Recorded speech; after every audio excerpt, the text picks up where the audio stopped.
Information தான். கோயில்களில் மணி அடிப்பது ஏன் அப்படி ஆலயங்களில் மணி அடிக்கிறாங்க. அது மட்டுமல்ல,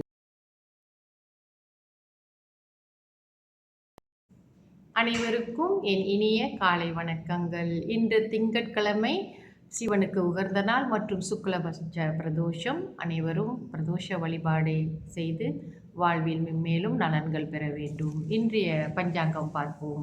இன்றைய தேதி 30ஆம் தேதி 3ஆம் மாதம் 2026 திங்கட்கிழமை, தமிழ் மாதம் பங்குனி. இன்றைய சூரிய உதயம் 7:17க்கு, சூரியாஸ்தமனம் 7:17க்கு.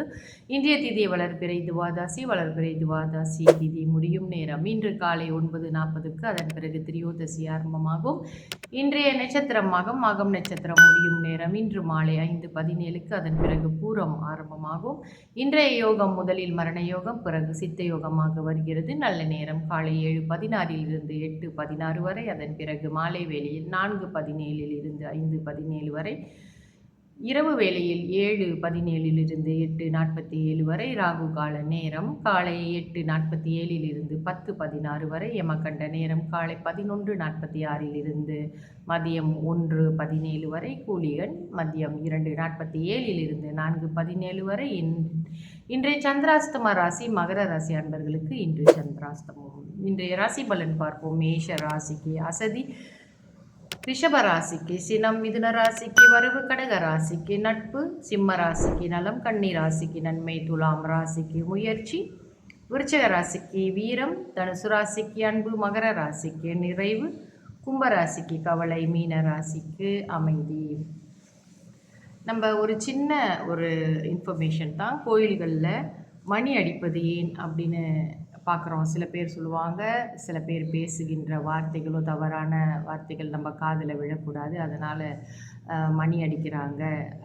மனம் ஒன்று அதாவது இறைவனிடம் மனம் ஒன்றுகின்ற அந்த வேளையில் மணி அடித்து நம்மளை அலர்ட் பண்ணுறாங்க அப்படின்லாம் நிறைய காரணங்கள் நம்ம எல்லாம் சொல்லிக்கிட்டு இருப்போம். அதிலே மிக முக்கியமான ஒரு காரணம் தசாநாதங்கள் என்று சொல்லக்கூடிய ஒன்று. அதன் ஓசை ஞானிகளுக்கும் யோகிகளுக்கும் ரிஷி போன்றவர்களுக்கு அது அவங்களுக்குள்ளேயே தெளிவாக கேட்குமாம், அந்த ஓங்கார சக்தி.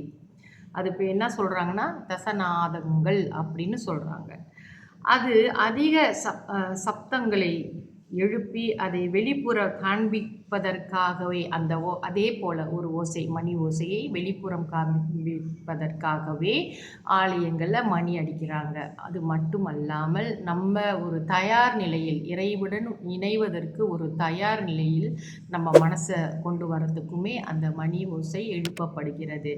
ஆலயங்களில் மணி ஓசை எழுப்பும் பொழுது நம்ம மனசு எவ்வளோ ஆனந்தமாக ஒரு அலர்ட் ஆகிறோம்.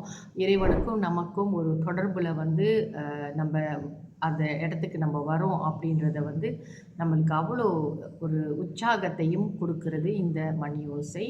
மணி ஓசை கேட்டதும் இறையின் சிந்தனை நமக்குள்ளே எழும்புது என்பதும் நிறைய காரணங்கள் இதில் இருக்குது. அதில் இதுவும் ஒரு காரணம். இந்த ஓசையானது இந்த முனிவர்களுக்கும் சித்தர்களுக்கும் ஞானிகளுக்கும் இயற்கையாகவே உள்ளுக்குள்ள அந்த மணி ஓசை கேட்பதாகவும், நமக்கு அதை வெளியே அந்த மணி ஓசை எழுப்பி நம்மளை உள்ளுக்கு தியான நிலைக்கு கொண்டு போவதற்கும் இது ஒரு முயற்சியாகவே கருதப்படுகிறது. தொடர்ந்து என்னுடைய பதிவுகளில் இணைந்திருங்கள். நன்றி, வணக்கம்.